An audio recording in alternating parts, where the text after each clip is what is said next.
today.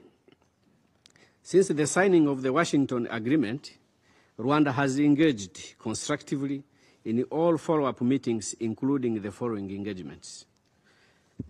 The Joint Oversight Committee has already met twice, on the 30th of July, on the 3rd of September, and will meet again on the 1st of October. Likewise, the Joint Security Coordination Mechanism has convened twice, on the 7th and the 8th of August in Addis Ababa, and on the 17th and the 18th of September in Washington, D.C.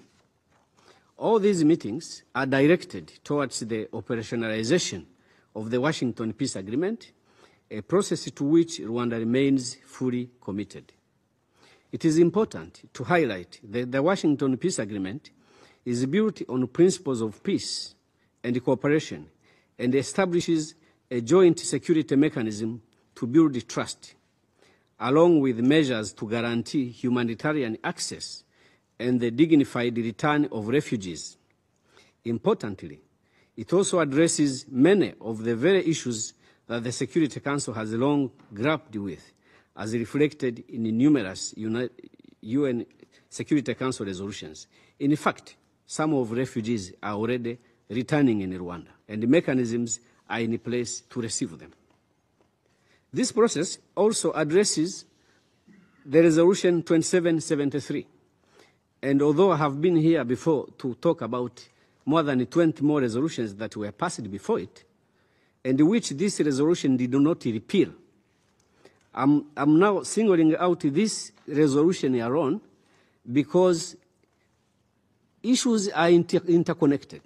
And if it is addressed in the manner it is imported in the Washington Agreement, it will address all issues in the resolutions that came before it. Resolution 2773, as imported in the Washington Agreement, contextualizes the situation and creates a mechanism for its logical implementation. So indeed, if this Council, which I believe supports the Washington Agreement, then you must also be able to support the process in which the Washington Agreement intends to implement this resolution. Similarly, the Doha process has represented a critical opportunity to address the endemic inter-Congolese challenges that have plagued the DRC for decades. The peace process provides a structured and inclusive framework for dialogue aimed at tackling the root causes of conflict, including issues of governance, exclusion, armed groups, and ethnic tensions. Rwanda sees hope in these efforts, but their success depends on full commitment and a genuine political will from all parties involved. This is a one-time chance to bring lasting peace to the DRC, and the Security Council must lend its unequivocal support. We call on all parties to honor their commitments, engage constructively, and ensure that this process translates into concrete measures that will bring peace and address the underlying drivers of conflict in the Eastern DRC. I want to reiterate that Rwanda is fully committed to this process, and we shall implement it to the letter.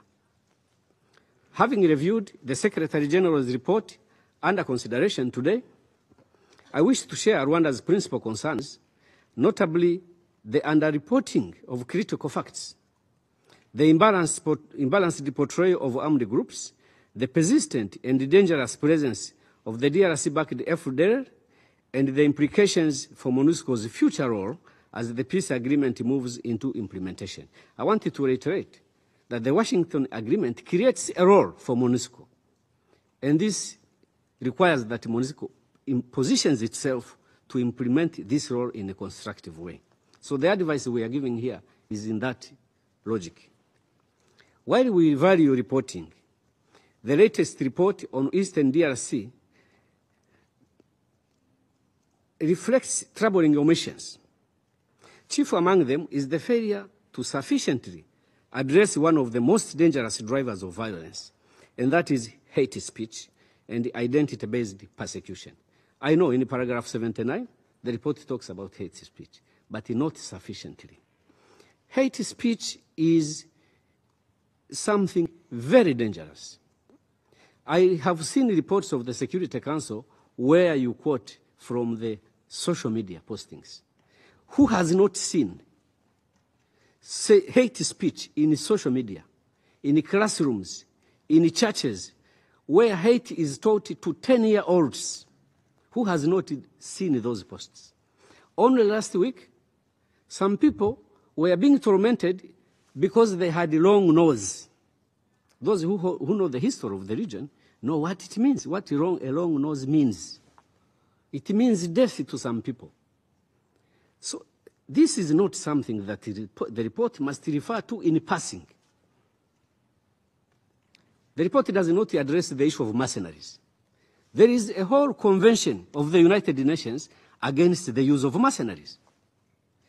There are more than 2 Security Council resolutions against the use of mercenaries. There is the African Union resolution against the use of mercenaries. When did this council ever address the issue of mercenaries? There are mercenaries now. There were mercenaries before. When they were flushed out of the forests, everyone was there to see. Why is it that the Security Council treats this as a non-issue? And why is it that MONUSCO does not consider this as an issue? Why is Rwanda concerned? Because it is just across our border. Kinyarwanda-speaking Congolese communities, including Banyamulenge in South Kivu, are being singled out for expulsion and extermination. Again, who has not seen or who did not hear that there was an ultimatum given in Uvira for Tutsis to leave the country, a 10-day ultimatum? I met one senior official of the UN on the 8th day to ask why the UN had been silent all along. A commander of the army issues an ultimatum for the ethnic group to leave the country. Where was the emergency meeting to address that? Why is the UN until now silent about it? Is it normal that an ethnic group is ordered to leave the country of their origin to go to where they are perceived to believe, to belong? Because telling the truth is the only thing we can do here. And we will not tire repeating it and repeating it. Decisions will remain entirely yours. But the truth of the matters, we shall continue to tell. FDLR, that is backed by the DRC government, has an origin in the force that killed 1 million Rwandans.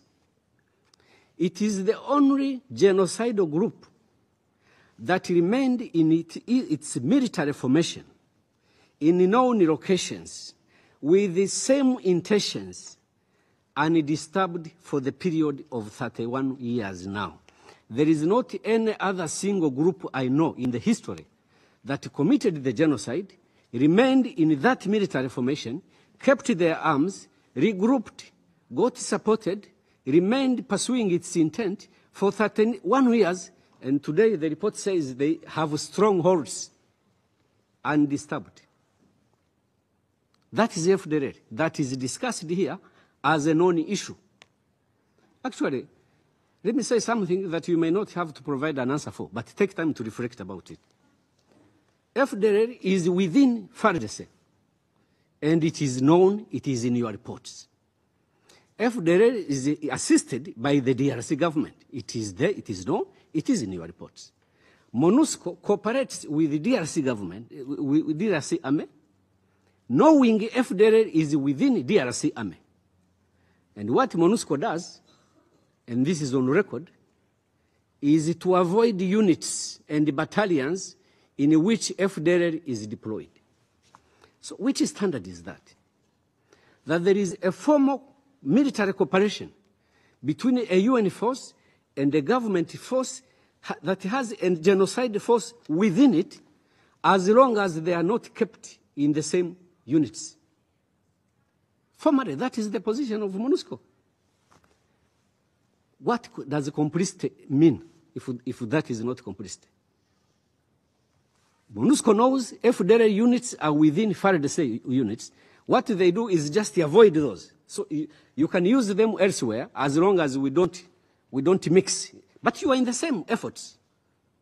Same military efforts, same military campaign. How did it occur in the wisdom of this council to form that partnership against M23, against Rwanda? M23 are Congolese who are being expelled from their country. Rwanda is a country that suffered the genocide at the hands of FDLR, and which has suffered 21 more attacks after 1994. If 21 attacks by a non-state group supported by a state member to the UN, if it does not constitute the reason to activate Article 51 of the Charter, which justifies that? Which threshold does exist? 21 attacks in the period of 31 years. If you wanted to know how many times FDLR has attacked Rwanda, look at how many travel advisories some of your countries have issued. Because every time they attack Rwanda, you advise your citizens not to go to that part of Rwanda. So you can just correct those advisories. You will know how many times FDLR has attacked Rwanda. And we are being advised to lift our defensive measures when FDLR has strongholds that Madam Keita is telling us. It happened once to us in 94. We took advice from preachers and hid in churches, and we were slaughtered like cows. It will never happen again. Thank you very much, Mr. President, and I will make good use of your time. Indeed, FDLR are Rwandans, and in Rwanda is where they should be. And this is what we're asking for DRC to do.